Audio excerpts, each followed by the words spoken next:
Deres, Amir? Sudah? Sudah dideres? Subhanallah.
أعوذ بالله من الشيطان الرجيم. الرجال قوامون على النساء بما فضل الله بعضهم على بعض وأنفقوا من أموالهم والصالحات قانتات حافظات للغيب بما حفظ الله واللاتي تخافون نشوزهن فعظوهن واهجروهن في المضاجع واضربوهن فإن أطعناكم فلا تبغوا عليهن سبيلا إن الله كان عليما حكيما.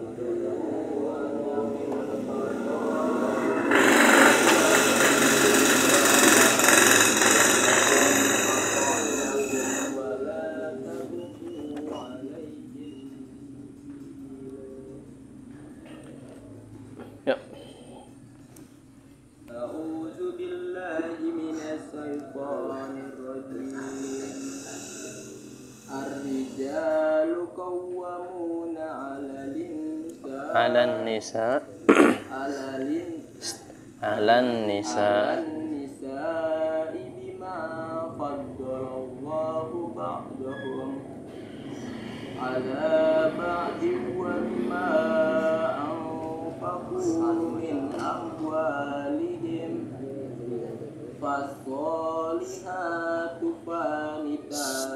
فالصالحات قانتات Fassolihatu qanitatun hafizatun lil ghaibi bima hafizallah.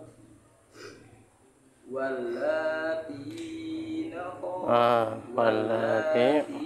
takhafuna nushuzahunna fahjuruhunna wahjuruhun fil madaji'i wadribuhun. Terus Fa'in apa wa'in? Fa'in ata'nakum fala tabqu 'alaihinna sabila. Innallaha kana 'aliyyan kabira. A'udzu billahi minasy syaithanir rajim. Wa in khiftum shiqaqa bainihima fab'athu hakaman min ahlihi wa hakaman min ahliha yurida islahan yuwaffiqillahu bainahuma. Innallaha kana 'aliman khabira. ya, terus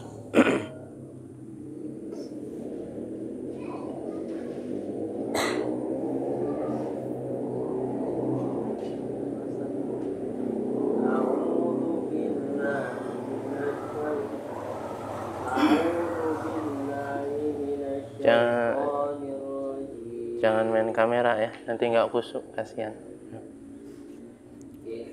Wa'budullah Wa'budullaha wa la tusyriku bihi syai'an wa bil walidaini ihsana wa bidil qurba wal yatama wal masakin wal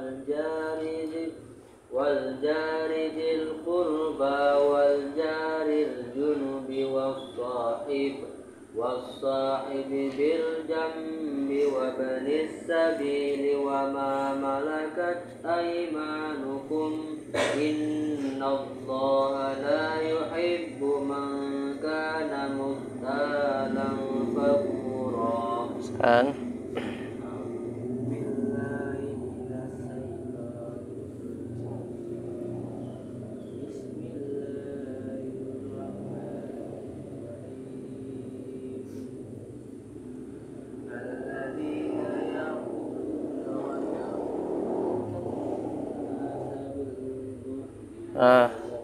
Bil ulangi lagi. Alladzina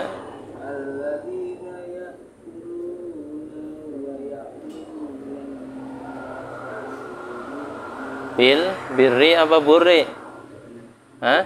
Bil bukhli.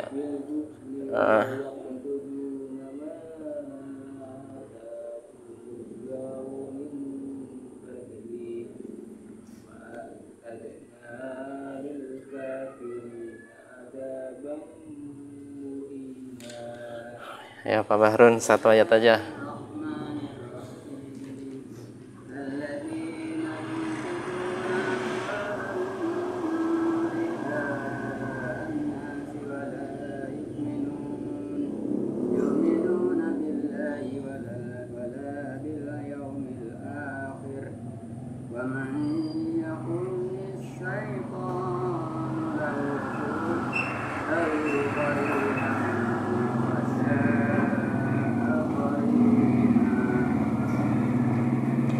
A'udzu billahi minasy syaithanir rajim. Satu ayat di atas. Ar-rijalu qawwamuna 'alan nisa. Ar-rijalu. Pembacanya apa? Alif lamnya tidak terbaca, langsung ke huruf ro. Alif lam syam. Ar-rijal, ja-nya apa? Matobi. Matobi'i. Kenapa Hasan matobi'i? Karena ada pertamak dicampur pertalit.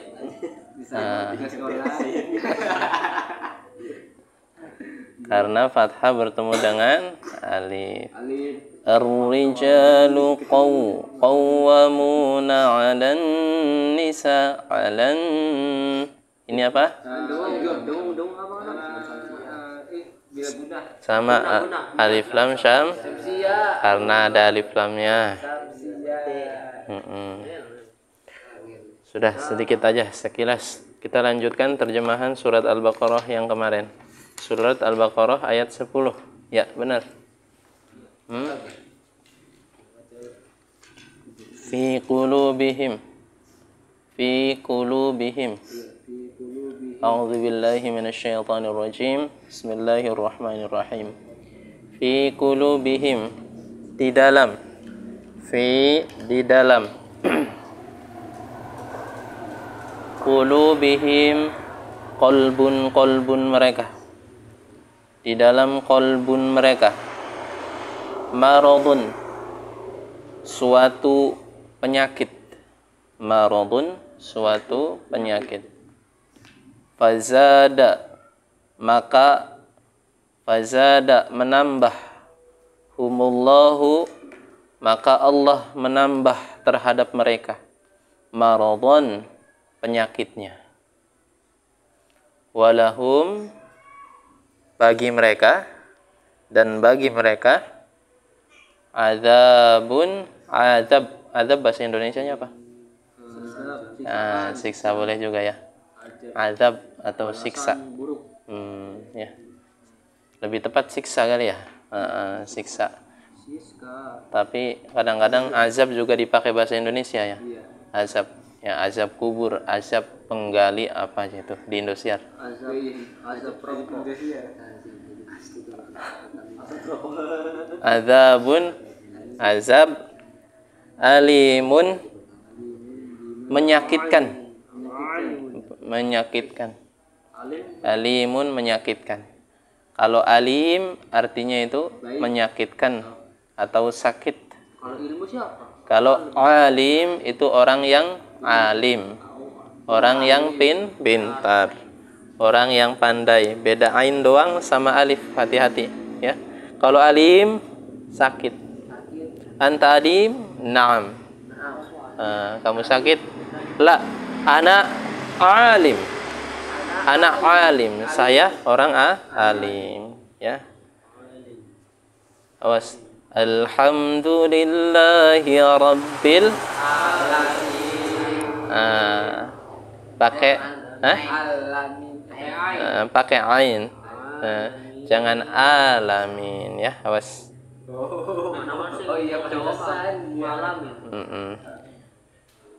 Bagi mereka azab yang menyakitkan atau azab yang pedih ya. Bima, terhadap apa-apa kanu yang telah mereka yakdzibun, dustakan ya. Fi qulubihim, dalam kolbun mereka. Kolbun siapa? Iya, tahu mereka. Sebagaimana yang telah kita ketahui kemarin, ada 3 kategori. Kategori pertama adalah orang-orang yang tidak mau menerima kebenaran. Dia sudah tahu kalau jalan ini benar, tapi dia tetap kekeh nggak mau berjalan pada jalan ini. Kategori pertama, orang yang seperti ini nanti bisa masuk ke dalam innalladzina kafaru. Bentar dulu, jangan ngobrol dulu, jangan ngomong dulu, santai aja. Yang diri tahu kalian anak muda ya, darah muda, nggak sabar.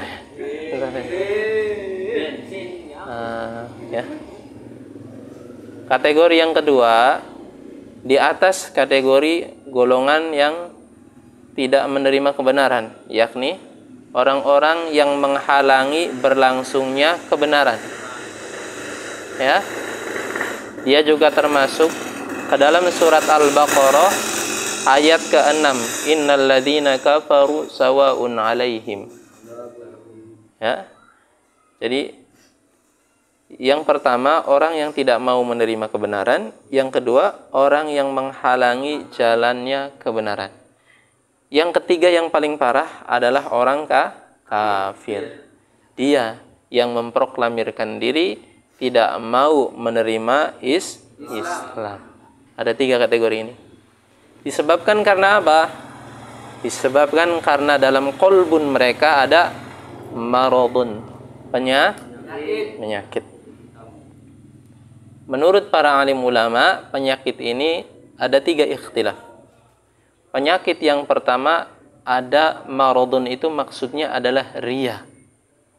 Penyakit riya. Ya. Marad yang kedua adalah nifak. Munafik. Marad yang ketiga adalah mereka mendustakan. Suka berbuat dusta. Ya. Marad yang pertama apa tadi kadang ini? Riya. Apa itu riya? Riya itu kalau dalam hadis adalah orang yang memperlihatkan ibadahnya semata-mata untuk kepentingan selain Allah. Ingin dipuji oleh orang lain, ya. Ingin mendapatkan sanjungan, atau yang tendensinya itu bukan untuk mencari keridhaan Allah. Itu riya. Ya.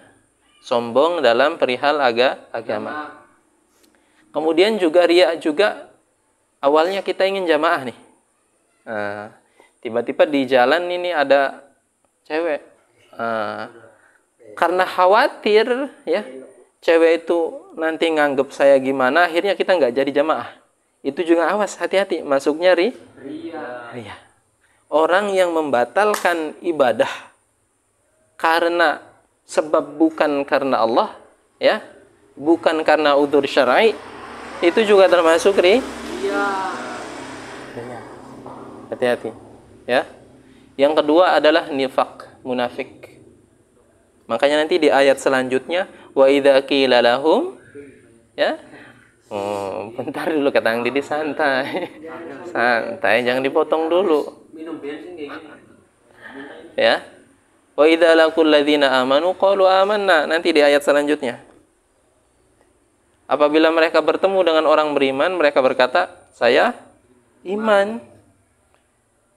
Bertemu dengan kalian orang-orang soleh, Allah, sholat jamaah di masjid, gembul dengan kalian, saya juga dukung kamu sholat jamaah di masjid. Saya juga seneng kamu sholat jamaah di masjid. Saya juga sering jamaah, ya. Tapi pas bubar, nggak lagi kumpul dengan kalian, kembali lagi kumpul dengan orang-orang di pinggiran, ya. Di pinggiran tuh bukan berarti yang nggak punya rumah, ya. Di pinggiran tuh orang-orang ahli maksiat misalnya. Mereka nanti akan mengolok-ngolok kalian di belakang kalian. Wah, si kabir mah itu percuma sholat bening masjid kah? Bukti bonceng cewek kan? Misal, ya. Misal, Allah, ya. Jadi seperti itu. Ya, nifak. Ya, tadi riya, nifak. Kemudian Ang Didi ralat ada lagi dalam tafsir Ibnu Katsir selain 2 ini, ya. Selain riya, nifak, yakni yang ketiganya raib. Apa raib itu? Alif lam mim dzalikal kitabu la raib. Raib apa raib? Keraguan.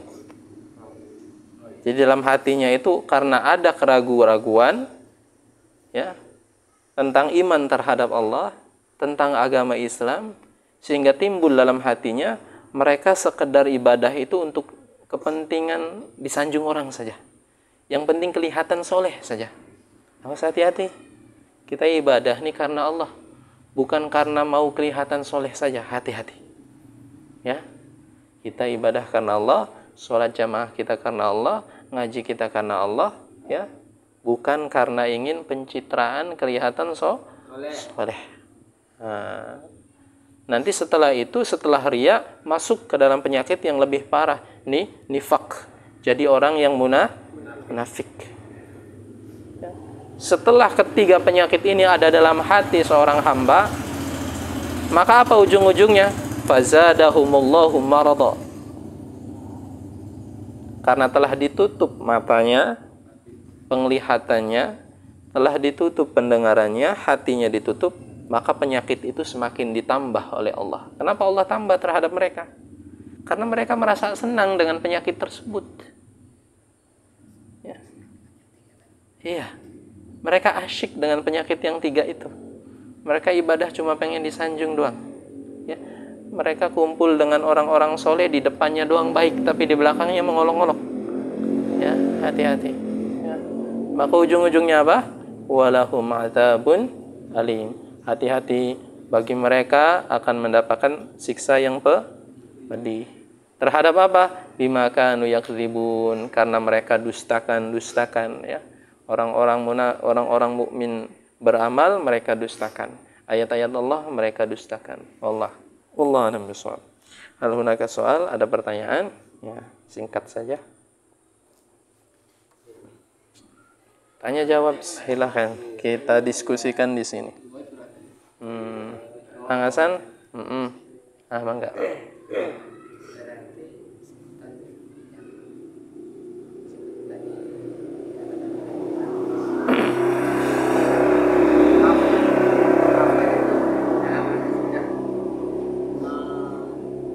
Bersenang-senang dengan yang tiga tadi, artinya sudah tidak menerima Islam. Okay. Kalau kita flashback ke ayat yang sebelum daripada ayat ini, kita kan bahas ayat yang ke-10. Nanti ayat yang ke-6 itu bunyinya innal ladzina kafaru sawa'un 'alaihim a anzartahum am lam tunzirhum la yu'minun. Sungguhnya orang-orang yang kafaru. Jadi Allah menyebutkan di sini menggunakan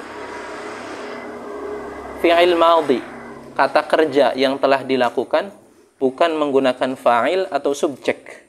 Kenapa demikian? Karena Allah ingin menggambarkan orang-orang yang kufur itu ada tingkatannya. Ya. Orang-orang yang kufur ada tingkatannya sebagaimana tadi yang telah Angdi dijelaskan. Tingkatan yang paling rendah itu dia masih dikatakan beriman. Artinya masih masuk Islam. Tapi dia nggak mau menerima kebenaran. Atau dia menerima kebenaran setengah-setengah. Nggak seluruh Al-Quran. Maka dia juga dikategorikan kafaru. Contoh. Kalau seandainya ada orang yang bilang, yang penting hidup itu akhlaknya baik. Meskipun nggak sholat. Ini juga masuk kategori kafaru.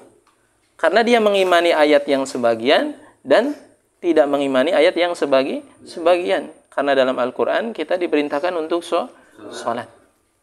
Kategori yang kafaru yang pertama seperti itu. Ya. Kategori yang kedua, mereka menghalang-halangi jalannya kebenaran. Tapi dia juga nggak memproklamirkan diri keluar dari Islam. Ya. Orang munafik, kategori yang kedua. Ya. Ada yang seperti itu. Ada Islam jalan, Islam menyebar, Islam meluas, Islam diterima oleh semua kalangan masyarakat, dia nggak suka.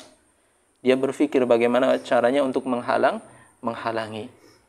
Kategori yang ketiga, memproklamirkan diri keluar dari Islam. Maka sebutannya bukan hanya kafaru, nanti jadi fa'il, jadinya kafir. Tetapi Allah menyebutkan di sini menggunakan kafaru. Kalau dalam tertib bahasa Arab, ya ilmu nahwu, menggunakan fi'il madhi. Kenapa? Biar ketiga kategori kafaru ini ke bawah semua. Ketiga kategori kafaru ini khatamallahu ala qulubihim. Meskipun mereka diingatkan atau tidak diingatkan, sawa'un 'alaihim anzartahum am lam tunzirhum la yu'minun. Diingatkan atau tidak diingatkan, mereka tetap enggak beriman. Sama saja. Allah sebutkan alasannya tadi, karena dalam hatinya ada penyakit tiga itu. Ya. Jadi hati-hati, ya. Kafaru itu bukan hanya sekedar keluar dari Islam, ya, tapi mempunyai sifat yang salah satu dari ketiganya kita hindari. Ya. Ada lagi? Hasan? Silam, Mak. Silam. Nggak apa-apa. Kita diskusi di sini. Khusus ya kita. Oh. Ini kan beda cerita ya. Iya, apa aja di luar tema juga nggak apa-apa. Ini kan Ya, ayo jangan bercanda ya. ini kan saya kan dia dari ini jalan itu. Orang yang membagikan sedekah bukan jalannya halal tetap pakai jalannya halal itu boleh nggak? Itu ibaratnya seperti kita mencuci pakaian dengan air kencing. Bersih nggak? Contohnya gini, orang maling si A banyak duit, banyak kaya terus duit itu dicolong. Karena duit itu kan membuat sedekah. Iya, Ang Didi paham. Iya. Nah, itu gimana? Kata Ang Didi tadi, ya. Ya. Orang yang bersedekah dengan uang yang haram itu bagaikan kita mencuci baju dengan air kencing. Makin bersih nggak? Bau nggak? Bau, ya. Tapi beda dengan orang yang taubat. Perhatikan. Beda dengan orang yang taubat. Ya. Orang yang taubat karena pembersihan hartanya itu mesti demikian orang yang taubat. Contoh, keseharian atau aktivitas kita atau jalan mencari rizki kita itu dengan jalan yang haram, sehingga dari jalan yang haram itu terbangunlah rumah, ada beberapa aset, ya. Maka kalau dia bertaubat dan benar taubatun nasuha, di antara pendapat para alim ulama, semua hartanya itu dengan jalan disedekahkan. Karena sumbernya itu dari jalan yang haram. Kalau sumbernya dari menzalimi orang lain, ya, misalnya mengambil hartanya si A, maka mesti dikembalikan. Kalau sumbernya dari jalan yang halal, tapi jalan yang sama-sama ridho, paham nggak? Jalan yang haram, tapi sama-sama ridho. Contohnya seperti apa? Menjual diri. Sama-sama ridho kan? Ya kan? Tapi haram. Akhirnya karena menjual diri ini, terkumpullah aset. Rumah besar, mobil ada.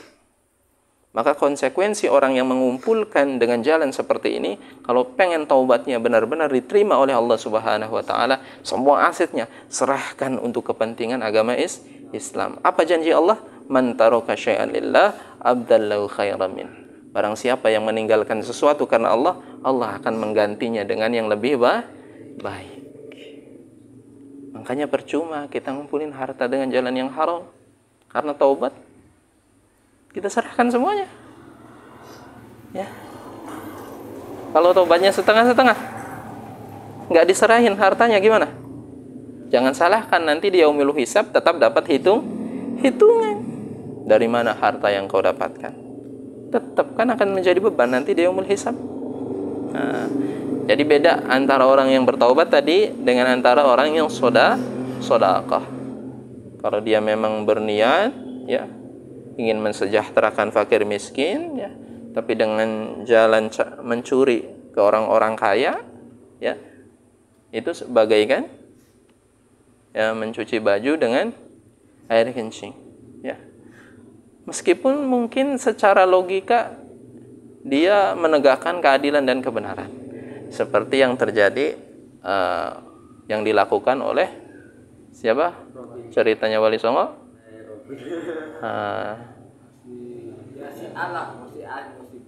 Sunan Kalijaga. Ya, sebelum beliau bertaubat, ya. Sebelum beliau bertaubat, itu salah satu yang beliau lakukan itu, ya. Seperti itu. Ini cerita yang tersebar ya di masyarakat luas gitu ya. Nggak tahu sumbernya dari mana, tapi cerita yang tersebar di masyarakat luas. Sebelum beliau bertobat, ya, mengambil jalan tasawuf, mengambil jalan yang benar-benar taat pada Allah Subhanahu wa taala, beliau disebut dengan berandal pitaloka, ya, berandal pitaloka. Ya, hidup di tengah alas, ya, nunggu orang kaya datang, ya, kemudian dirampok hartanya dibagikan ke fakir miskin. Maka ujung-ujungnya juga nanti diberi hidayah oleh Allah orang-orang yang seperti ini. Karena hakikatnya dia mempunyai hati nurani yang baik. Orang yang seperti ini nanti ujung-ujungnya memang diberikan hidayah dan diarahkan oleh Allah. Ya. Makanya nanti bertemu dengan Sunan Bonang, belajar dengan beliau, akhirnya diberikan gelar Sunan Kalijaga. Raden Said nama beliau. Ya. Raden Said keluar dari kerajaan, jadi Brandel Pitaloka. Ya. Ada lagi pertanyaan? Agak meluas ya.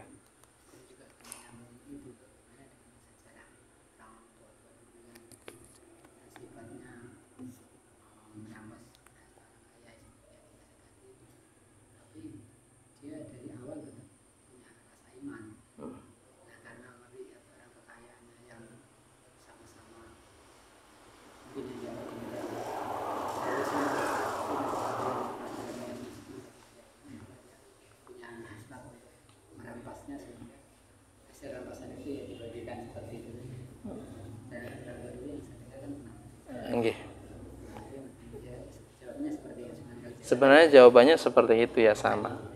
Cuma memang nanti boleh di skip ini ya. Ini agak-agak rentan. Kalau memang kita berdiri dalam satu tempat atau kita katakan satu negara lah yang pemimpinnya zalim. Ya, yang pemimpinnya zalim. Orang-orang kayanya juga mendukung pemimpin yang zalim. Kemudian merampas hak-haknya orang-orang yang berhak untuk menerima. Ya, sehingga muncullah salah satu golongan karena terzalimi, ya, kita katakan golongan tersebut untuk menegakkan keadilan lah, ya. Tapi dalam sisi pemerintah nanti akan kelihatan jelek, dikatakan apa? Pemberontak. Nah, seperti itu kan ya. Maka memang kalau halnya seperti ini memang ada ikhtilaf di kalangan para alim ulama, ya. Ada yang menyatakan boleh karena dia terzalimi. Orang yang terzalimi itu karena haknya dirampas, dia nggak apa-apa memerangi. Artinya membela haknya. Ya. Tapi ada juga fatwa yang melarang. Kenapa melarang? Ya. Karena nanti ya khawatir karena dia dipimpin oleh bukan pemimpin Islam yang sebenarnya, khawatir bukannya keadilan yang dia dapat, malah nanti justru mereka akan semakin teraniaya. Ya, makanya nanti kita lihat kondisi seperti apa. Ya. Baiknya ya kita ambil tengah-tengah. Ya. Meskipun kita terzalimi, ya, karena mayoritasnya orang-orang semuanya zalim, kalau seandainya kita memberontak, kita akan lebih terzalimi, maka untuk sementara kita gunakan kekuatan dengan doa dulu. Ya, seperti itu. Allah alam bisawab, ya. Kalau arti jual ayat Al-Quran itu apa? Ada banyak jual ayat Al-Quran, ya. Kalau dalam surat Al-Baqarah, jual ayat Al-Quran itu ada beberapa versi, ya. Tapi di antara asbabun nuzulnya, yakni di antaranya awal mulanya itu kisahnya orang-orang Yahudi. Fawailul lilladzina yaktubuna al-kitaba biaydihim thumma yaquluna hadza min 'indillahi liyashtaru bihi thamanan qalila. Jadi awal mula kisahnya itu orang-orang Yahudi tidak mau beriman, ya, tidak mau menerima kebenaran agama Islam, ya, sehingga mereka merubah ayat-ayat Injilnya, ya, untuk kepentingan mereka sendiri. Ayat-ayat tentang kabar akan datang Nabi terakhir yang bernama Ahmad atau Muhammad mereka hapus. Ayat-ayat yang mengharamkan babi dalam Injil mereka hapus. Ayat-ayat yang memerintahkan perempuan orang-orang Nasrani supaya menggunakan hijab mereka hapus. Tapi masih ada jejaknya kan, hijab. Ya, jadi awal mulanya seperti itu menjual ayat Al-Quran. Ya. Kemudian dikiaskan, ya, bagi siapa saja, ya, yang menggunakan ayat Al-Quran untuk kepentingan dirinya dengan cara mendustakan tafsirnya, mendustakan terjemahnya demi kepentingan dirinya, demi kepentingan golongannya, maka dia juga akan termasuk seperti amalnya orang Yahudi tadi. ya, maka dia juga termasuk orang yang menjual ayat. Tapi awal mulanya, asbabun nuzulnya, yakni tentang ceritanya orang-orang Yahudi yang merubah ayat-ayat, ya, ayat-ayat kitab Allah dari Injil, ya, maupun Taurat, ya. Sudah masuk waktu Isya. Subhanallah wa bihamdihi, subhanallah wa bihamdika, asyhadu an la ilaha illa anta, astaghfiruka wa atubu ilaik.